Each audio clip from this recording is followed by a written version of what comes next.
আসসালামু আলাইকুম। আজকে চলে আসলাম ঢাকা বঙ্গবাজার। আমার একটা কাজ ছিল কিছু বঙ্গবাজারের পাশেই। হঠাৎ আমার চোখে কিছু পাখির দোকান পড়লো। হঠাৎ করে একটা দোকানে খেয়াল করলাম ২টা অ্যামাজিং প্যারট।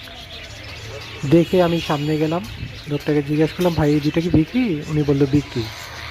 উনি দাম বলল ৪০,০০০ টাকা। আমি শুনে অবাকই হলাম, কারণ সাধারণত একটা অ্যামাজিং প্যারটের দামই ৭০ থেকে ১.৫ লাখ টাকা পর্যন্ত আর কি।